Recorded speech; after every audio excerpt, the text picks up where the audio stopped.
ಕೊಡಗು ಜಿಲ್ಲೆಯ ತಿತಿಮತಿಯಲ್ಲಿ ವನ್ಯಜೀವಿ ಮತ್ತು ಮಾನವ ಸಂಘರ್ಷ ದಿನೇ ದಿನೇ ಮಿತಿ ಮೀರ್ತಾ ಇದ್ದು ಇದಕ್ಕೆ ಶಾಶ್ವತ ಪರಿಹಾರ ಒದಗಿಸುವಂತೆ ಆಗ್ರಹಿಸಿ ಕೊಡಗು ರೈತ ಸಂಘದ ನೇತೃತ್ವದಲ್ಲಿ ಅನ್ನದಾತರು ಮೈಸೂರು ಗೋಣಿಕೊಪ್ಪ ರಾಷ್ಟ್ರೀಯ ಹೆದ್ದಾರಿಯನ್ನ ಸಂಪೂರ್ಣವಾಗಿ ತಡೆದು ಭೀಕರ ಪ್ರತಿಭಟನೆಯನ್ನ ನಡೆಸಿದ್ದಾರೆ.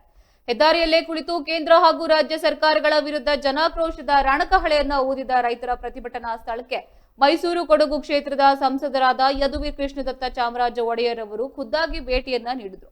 ರಸ್ತೆ ತಡೆಯಿಂದಾಗಿ ಕಿಲೋಮೀಟರ್ ಗಟ್ಟಲೆ ವಾಹನ ಸವಾರರು ಜಾಮ್ ಆಗಿದ್ದ ಸ್ಥಳಕ್ಕೆ ಧಾವಿಸಿದ್ದ ಸಂಸದರು ಅನ್ನದಾತರ ಸರಣಿ ಅಹವಾಲುಗಳನ್ನ ಅತ್ಯಂತ ತಾಳ್ಮೆಯಿಂದ ಆಲಿಸಿ ಅವರ ನ್ಯಾಯಸಮ್ಮತ ಬೇಡಿಕೆಗಳಿಗೆ ತಕ್ಷಣವನ್ನೇ ಸ್ಪಂದಿಸಿದ್ದಾರೆ.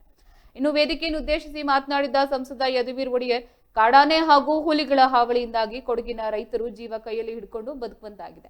ಇನ್ನು ಈ ಮಾರಕ ವನ್ಯಜೀವಿ ಸಂಘರ್ಷ ತಡೆಯಲು ಅರಣ್ಯ ಇಲಾಖೆ ಅಧಿಕಾರಿಗಳೊಂದಿಗೆ ಉನ್ನತ ಮಟ್ಟದ ತುರ್ತು ಸಭೆಯನ್ನ ನಡೆಸಿ ಶಾಶ್ವತ ರೈಲು ಹಳಿ ಬೇಲಿ ನಿರ್ಮಾಣ ಸೇರಿದಂತೆ ಕಟ್ಟುನಿಟ್ಟಿನ ಕ್ರಮ ಕೈಗೊಳ್ಳಲಾಗುವುದು ಎಂದು ಭರವಸೆಯನ್ನ ನೀಡಿ ಪ್ರತಿಭಟನೆ ಹಿಂಪಡೆಯುವಂತೆ ಮನವೊಲಿಸಿದ್ದಾರೆ.